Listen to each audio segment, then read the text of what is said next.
Hello friends, જેમ બે આજે આપણે બનાવીશું ઇન્સ્ટન્ટ ઢોકળા. તો એની માટે ચોખા લઈ લીધા છે 1 વાડકી, પાવભાગની વાડકી ચણાની દાળ છે, એ જ માપથી અડદની દાળ છે, અને આ તુવેરની દાળ છે એ જ માપની. તો કોરી લીધી છે અને અડધી ચમચી મેથીના દાણા લીધા છે. તો હવે આ મિક્સર જાર લઈ લીધો છે, એમાં આપણે ચોખા એડ કરી દેવાના. પછી આ તુવેરની દાળ લઈ લેવાની, આ ચણાની દાળ લઈ લઈશું અને અડદની દાળ લઈ લઈશું. આ બધાને હવે આપણે મિક્સરમાં પીસી લેવાનું. અને આ મેથીના દાણા પણ અંદર જ એડ કરી દઈશું. મેથીના દાણા નાખવાથી ઢોકળા સોફ્ટ થશે, એટલે આપણે એ ચોક્કસ નાખવાના.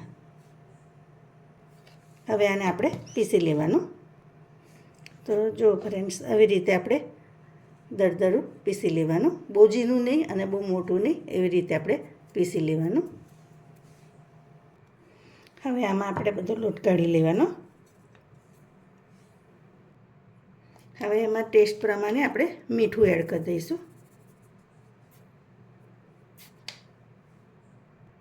આ હળદર એડ કરી દેવાની. અજમો છે એ હાથેથી ક્રશ કરીને લેવાનો. અજમો નાખવો જરૂરી છે આમાં, એનાથી ટેસ્ટ પણ સરસ આવશે. લીલા મરચાં છે 1 ચમચી, એ એડ કરી દઈશું. આદુ લસણની પેસ્ટ છે 1 ચમચી, એ એડ કરી દઈશું. અને 1 ચમચી તેલ એડ કરી દેવાનું.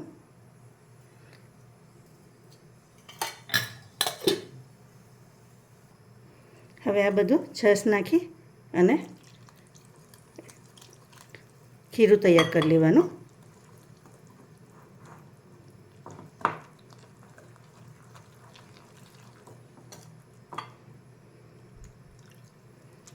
આ છાશ ખાટી લીધી છે, કારણ કે ઇન્સ્ટન્ટ બનાવીએ છીએ ને, તો આપણે છાશને હંમેશા ખાટી જ લેવાની.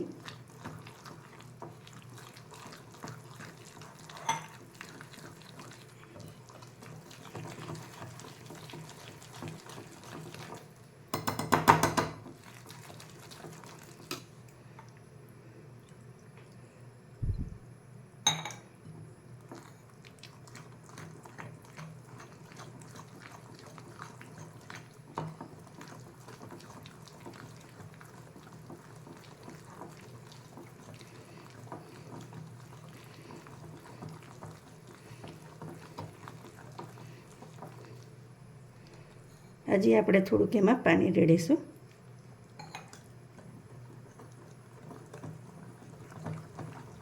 હવે એક જ ડાયરેક્શનમાં એને 2 મિનિટ ફેટી લેવાનું, આવી રીતે.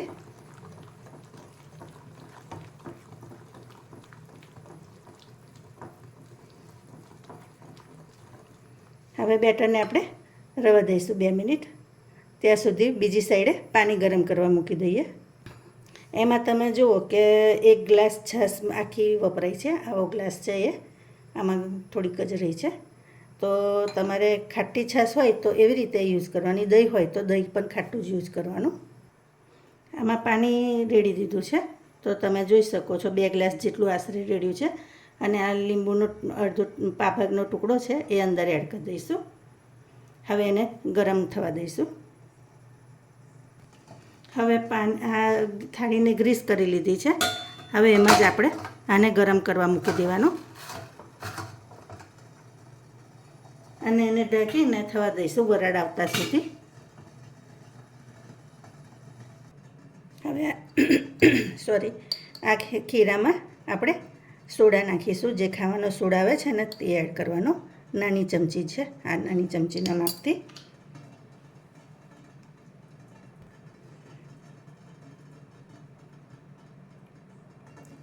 થોડું પાણી રેડી અને એને બરાબર ફેટી લઈશું.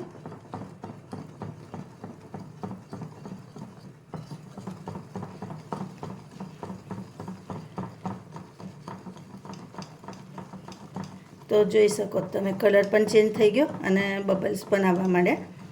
ફ્લફી થઈ ગયું ખીરું.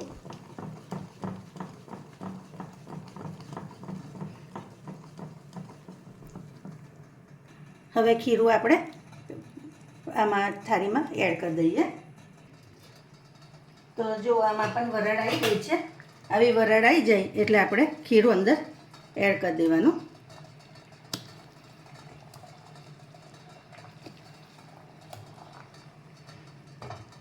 આપણે થાળીમાં માઈને એટલું જ એડ કરીશું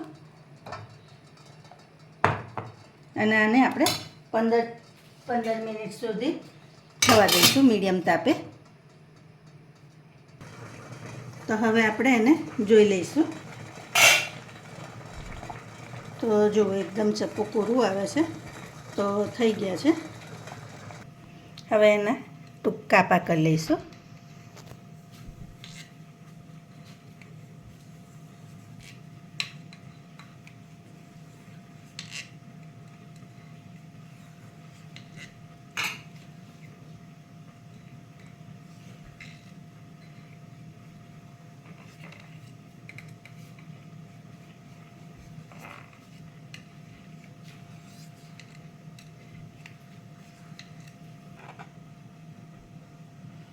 તો તમે જોઈ શકો છો કેવા સરસ ઢોકળા થયા છે, એકદમ છૂટા છૂટા અને ખીલેલા.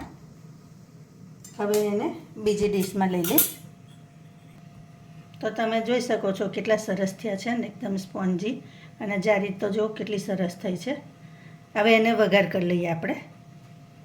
હવે 1 ચમચી તેલ રેડી લીધું છે અને હવે એને થવા દઈએ. હવે તેલ થઈ ગયું છે તો રાઈ એડ કરી દેવાની થોડી, અને થોડું જીરું એડ કરી દઈશું. એ થાય એટલે આપણે તલ છે ને લીમડાના પાન છે એ એડ કરી દેવાના. હવે આ વઘારને આપણે આની અંદર સ્પ્રિંકલ કરી દેવાનું. તો જો ફ્રેન્ડ્સ, આપણા ઇન્સ્ટન્ટ ઢોકળા રેડી છે.